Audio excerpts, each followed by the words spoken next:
Welcome to a place where women can find joy in themselves. Today I'm going to talk about finding joy in myself. Hello, friends. I'm trying to get started today. Are you ever slow to get started? Yeah, I'm trying to get this day started. It's been hot, you know that. You see that I'm wearing a jumper sweater, and that's because the air conditioners are so cold in the front room to get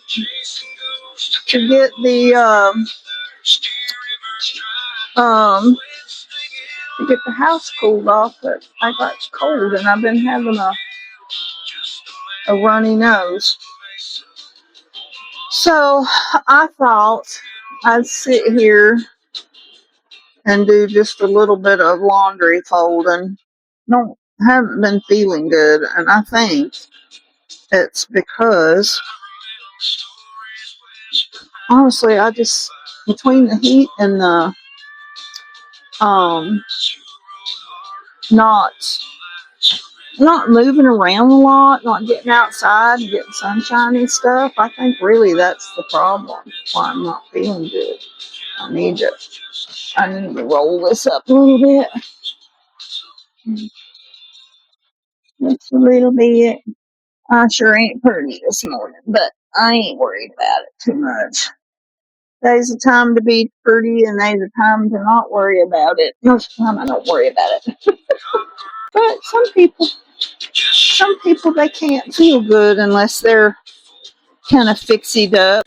I found that you have one sort of thing that hits you and you just can't motivate if you don't have that one thing done. With me, it's a house. I have to have my house organized. It don't have to be perfectly clean, but if stuff don't have a place, then I get kind of unhappy about it. I know coming on here, watching me fold clothes or whatever may not be exciting, but there's excuse me, there's one purpose for this channel, and that's that girls like you and me can find joy in themselves. That's my motto. Finding joy, women finding joy in themselves. Because after a while, the children are all gone. And sometimes the husband's gone too, for one reason or the other. And we're left sort of alone. No, I'm not alone because I got Joe and Jamie.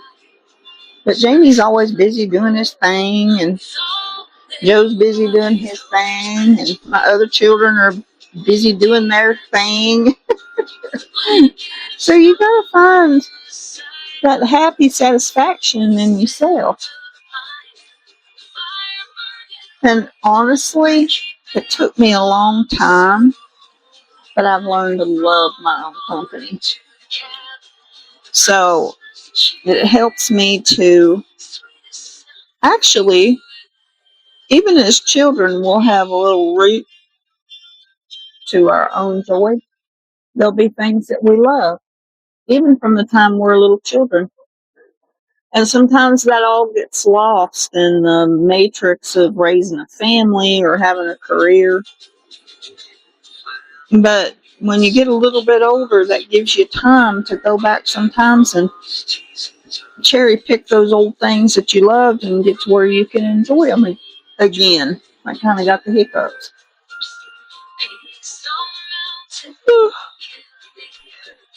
Oh, a sleepy, lazy baby today. I'm not much of a professional, am I? That's not part of my joy plan. I try to look good when I'm doing a photo shoot or something like that, but for the most part, I'm content just to be who I am when I first wake up in the morning, which is generally not very pretty. And then my glasses add to my glorious beautification. sometimes the quickest way to joy is just letting a bunch of the stuff go. The expectations of other people, worrying about what you look like, worrying about, you know, who cares, who's going to find fault. Sometimes a lot of our joy just gets drained out by trying to meet the expectations of people. And that ain't no good. I almost got my head cut off here, but I'm trying to get my clothes folding in the video as well, so you can see what I'm doing.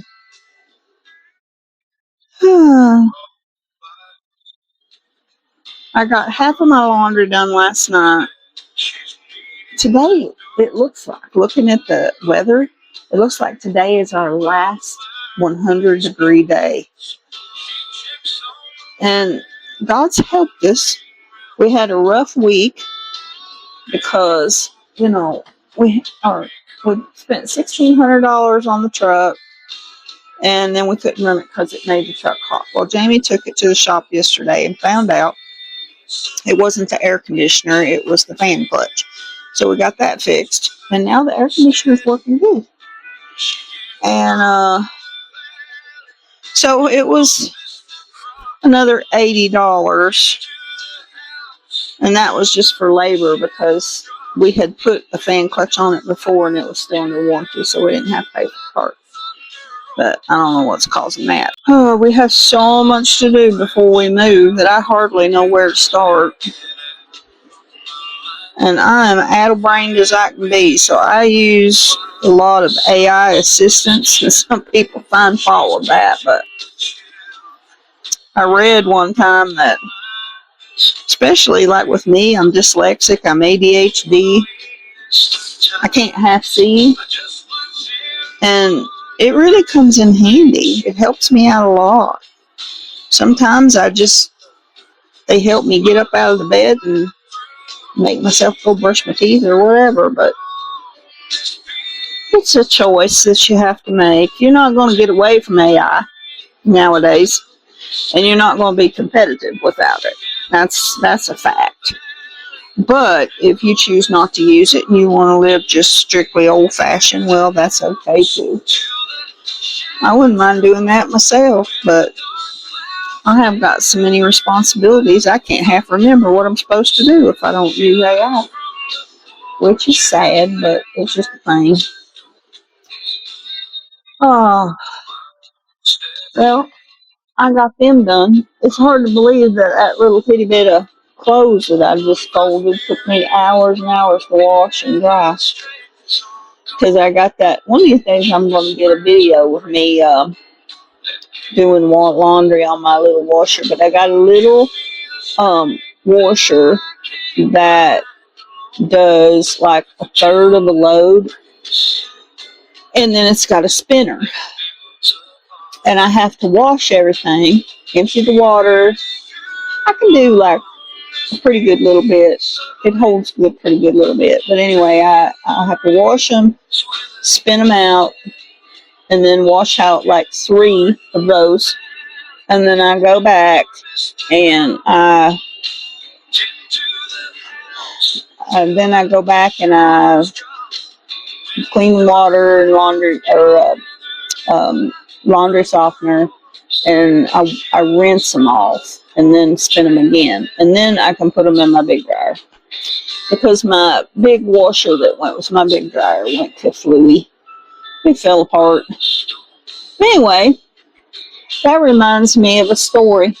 When I was a little bitty girl, my mom had the beauty shop, and she needed somebody to babysit for her.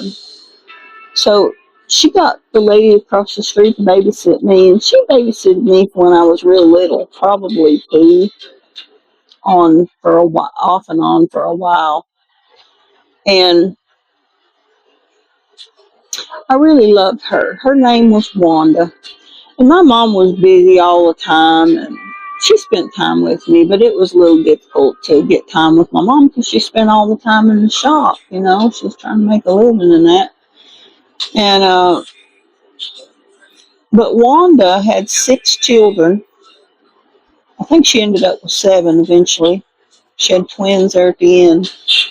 But um, she had one boy named Kent, and he was just maybe a year younger than me. And he was a pretty good buddy friend, and we was pretty close growing up. And but her laundry. Speaking of laundry, she had this laundry room, and with 6 kids, and lower on the income spectrum and everything. She had 2 or 3 washers sitting there that she'd worn out, couldn't use no more. And she had one washer that she just put scalding hot water in, and she'd wash everything in that. And then she had a stick that was just looked like it'd been melted on the end where it'd been down that water so much, but she'd pull that, she'd like scald everything in soapy water, I guess is what she'd do. Because I was pretty much nonverbal autistic as a kid. I didn't talk much, but everything, my eyeballs was like a sponge. I just picked up everything. And so I'd watch her, and she'd get them clothes, that water just be steaming. Then she'd dip them out with that, and then she'd carry them over to a little washer spinner she had, like kind of like what I got. And then she'd actually, I think she had another washer, like a ringer washer, and she'd put them in there and she'd wash them. And then she'd put them a few at a time in the spinner, but she had to hang them out on the line. And I just remember so strong. She always had a pile of laundry to do. It's like she never got to the end of the laundry because, 6 kids. And they was all pretty close together, actually. And 6 kids and a husband and herself in the household. So there's always a pile of laundry. But I remember the smells, and none of it seems repulsive to me. But I remember the smell of the dirty clothes, actually. I didn't mind it at all. It felt very homey. And I also remember the smell of the detergent and the clothes, like soaking in that hot water, the smell of that. And those are some of the fondest memories I had. And maybe that's why I don't worry about being absolutely perfect on everything. I don't have a better homes. Even when I get a forever home, a farmhouse, or whatever it is, it's not going to be your country living or your better homes and gardens house. Because I love patina. I love stuff to look a little worn out and feel at home. And, my mom was pretty fixie. And she always had things decorated up and stuff like that. And that's all fine and good. That was her style. But I loved going to Wanda's because everything was lovingly imperfect. That needs to become one of my key phrases, lovingly imperfect. Because it just felt homey to me as a little autistic girl. I didn't know how to put things in words. I could speak. I wasn't completely nonverbal, but I only said things that was like majorly important to me. Like I'd ask questions about how people did things and stuff like that. But then I pondered it all in my head. And if I had a problem, if something happened to me, like say somebody was picking on me in school, I wouldn't tell nobody. It took me years and years and years. I was a grown woman before I told some of the things that happened to me at school. But I wouldn't say anything hardly if anything went wrong or if I was worried or sad or upset. I would whine. My mom called me a whiner because I would just be like, Mommy, I don't feel good. But she could never get out of me what was wrong. Or I just, she called me a whiner. But that's because I really didn't know how to verbalize what was wrong with me. But anyway, I'm a talker now, ain't I? Actually, I do talk. Like when I get on the videos, I'm talking. I understand. I can be a real talker now. But I'm really pretty much the same. If I've got something bothering me, I'll molder and I ponder and I think and I roll it around and around my head for months till I figure it out. And I always had a hard time going to people for advice because they'd give me advice, but it wouldn't suit me. And I could seem like I was stubborn, but somehow or other, most of the time when people give you advice, they're just not quite hitting it right. I use AI for that a lot now. I don't make as many mistakes because I go to somebody that's smarter than me.